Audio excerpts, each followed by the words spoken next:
Perhatian, video ini tidak ditujukan untuk anak di bawah usia 13 tahun karena isi konten yang ditujukan mungkin tidak cocok walaupun hanya review figur dan games. Sekian, terima kasih. Oke, halo Boda, selamat datang di channel Raidun1. Dan di video kali ini saya bakalan review figur ya. Oke, kali ini saya mau mereview figur Hasbro Siege Voyager Class Starscream. Berhubung kemarin saya sudah membahas tentang figur KW, sekarang saatnya membahas yang ori lagi. Kan enak juga kalau KW terus yang dibahas. Figur ini merupakan bagian dari line Siege yang Megatronnya ada 2 kali saya review. Link video ada di deskripsi dan saya bakalan review lagi versi KW-nya dengan kelas Voyager, yaitu figur yang rata-rata tingginya 17 cm, hampir sama dengan Megatron. Figur ini saya beli dengan harga 370.000 di Tokopedia dan figur ini juga bisa dibeli di Bukalapak. Promosi mulu, nggak pernah di-endorse ya. Saya yakin 3000% kalian semua pasti kenal dengan nama Starscream, meskipun hanya kenal dengan versi pesawat terbaliknya. Seriusan, Starscream di Michael Bay bentuk badannya cuma pesawat yang dibalik atau mirip Doritos terus dikasih tangan sama kaki. Apalagi Starscream ini bakal muncul di game ML sebagai skin kolaborasi. Oke, Starscream di UFC ini benar-benar mirip dengan versi G1-nya. Seseorang narsistik dan penjilat yang bisa menusukmu dari belakang kapanpun. Dengan sifat penjilatnya ini, dia selalu bersikap patuh di depan Megatron dan berusaha menusuknya jika ada kesempatan. Akan tetapi terdapat perbedaan dengan di versi G1-nya. Seperti di UFC, dia tidak diceritakan sebagai Komandan Seekers di awal seperti di G1. Di sini dia merupakan bawahan Jetfire sebelum diangkat menjadi Komandan Seekers. Hubungan dia dengan Jetfire pun berbeda dengan di G1, di mana dia tidak pernah akrab dengan Jetfire dan selalu berusaha memprovokasi para Seekers untuk menjatuhkan Jetfire. Sangat menggambarkan seseorang yang narsis. Legasi Starscream pun juga berbeda di UFC ini. Dia awalnya sangat mengagumi para Prime, namun hal itu berubah ketika melihat pertikaian Optimus dan Megatron. Dan dari sinilah sifat narsistiknya muncul. Hal ini menunjukkan mengapa dia ingin sekali mengambil alih Decepticon yang dikarenakan dia merasa yang terbaik di antara yang lainnya. Namun semua berubah di Kingdom, di mana dia menyadari bahwa sifat narsistiknya hanya akan memperburuk keadaan. Sebenarnya karakter dia masuk ke tier S, sama seperti Megatron, Elita, dan Ultra Magnus. Namun sebelum Kingdom, karakternya belum dibawakan dengan sempurna. Dan ketika saya menulis skrip review Ultra Magnus, Transformers Kingdom belum dirilis. Untuk desainnya sudah pasti 90% akurat dengan di serial UFC, mengingat desain di serial yang mengambil dari mainan. Namun 10%-nya berbeda seperti di bagian warnanya yang tidak sedetail dan segelap di serialnya. Dan bagian belakang kepalanya yang berwarna oranye karena terbuat dari plastik oranye yang bening tanpa dicat lagi. Kepala bagian belakangnya dibuat seperti itu agar bisa ditembus cahaya dan membuat matanya seperti bersinar ketika terkena cahaya. Fitur ini dinamakan light piping, di mana membuat matanya terlihat lebih hidup dari cahaya yang masuk dari belakang kepala. Namun kekurangannya ketika pencahayaan ruangan tidak mencukupi, maka matanya akan terlihat mati. Untuk perbandingannya dengan desain G1 lebih kelihatan lagi bro. Kita mulai dari bagian yang mencolok, yaitu sayapnya. Sayap Siege Starscream terlihat lebih angular dan lancip ketimbang versi G1 yang lebih sederhana. Untuk bagian belakangnya di G1 benar-benar rata, sedangkan di UFC kelihatan lebih tebal. Namun hal ini masih bisa ditoleransi karena masih berirama dengan sayapnya. Akan tetapi karena bagian kokpit di bagian backpacknya membuat artikulasi kaki jadi terhambat dan membuat Starscream tidak bisa duduk. Sedangkan bagian badan Siege secara keseluruhan terlihat lebih dinamis, di mana bentuk badannya tidak sekotak dan sekaku versi G1. Bisa kita lihat dari desainnya terlihat lebih fleksibel ditambah dengan detail yang menghiasinya. Figur ini juga memberikan jaminan kualitas plastik yang sangat bagus, bahkan lebih bagus dari Megatron.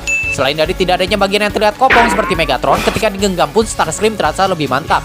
Tapi kalian juga harus berhati-hati dengan bagian plastik yang bening seperti di dada dan di punggung, karena plastik yang bening itu lebih lemah. Bang, kan Starscream lebih kecil, jadi kuantitas plastiknya sama dong. Meskipun begitu, Starscream juga lebih lebar ditambah dengan sayapnya.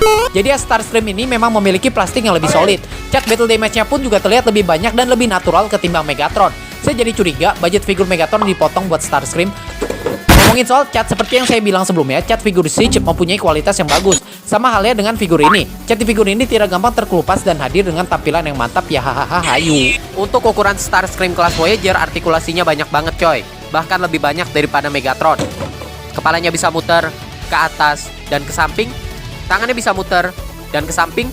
Tangannya juga bisa ke depan belakang, berbeda dengan Megatron yang merupakan step transformasi dan terlihat seperti lepas. Artikulasinya ini lebih natural seperti punyanya Studio Series 38 Optimus Prime. Sikutnya juga bisa diputar dan ditekuk. Pergelangan tangannya juga bisa diputar dan ditekuk. Nggak kayak Megatron yang nggak bisa diputar. Pinggangnya bisa muter, namun dengan adanya backpack jadi tidak bisa 360 derajat Celcius. Kakinya bisa ke depan, ke samping, diputar. Dekolnya bisa ditekuk dengan jauh karena di bagian betisnya terdapat ruang yang ditutupi panel spring loaded. Sikil bagian depan dan belakang juga bisa ditekuk dan bisa ke samping coy. Dan artikulasi tambahan pada di sayap, dimana kalian bisa ke belakangkan dan ke ataskan sayapnya. Selain dari kertas instruksinya yang hampir tidak pernah saya bicarakan, figur ini dilengkapi dengan dua Null Ray, senjata signature G1 Starscream yang berupa arm rifle atau senapan yang dipasangkan di lengan. Selain sebagai senjata, Null Ray juga bisa dipakai sebagai penyetrum. Bukan penyetrum di bawah, tapi untuk membangkitkan mesin tertentu di G1. Namun sayangnya, apa sayang? Bukan sayang lo. Sayangnya di WFC hanya digunakan seperti rifle biasa. Dan bedanya di WFC kadang dia memegangnya. Ya anehnya jika udah nempel di lengan lu, kenapa repot-repot dilepas buat dipegang coba? Tidak manuk akal.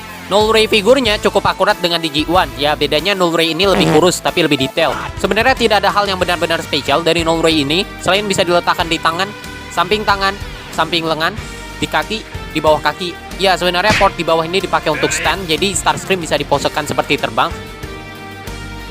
Selain itu, Null Ray-nya juga bisa dipasangkan dengan efek. Begitu pula dengan badannya yang memiliki port efek. Akan tetapi punya saya sedikit memiliki masalah, di mana Null Ray-nya ketika dipasangkan mudah lepas. Dan terdapat cacat warna di salah satu Null Ray, tapi bukan masalah besar lah.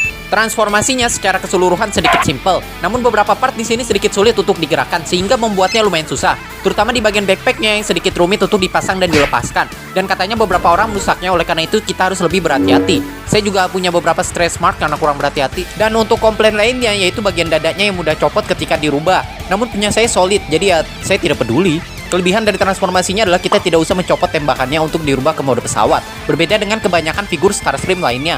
Transformasinya bisa saya pastikan akurat dengan di Siege, tetapi kurang akurat dengan di versi G1-nya. Enjoy transformasinya.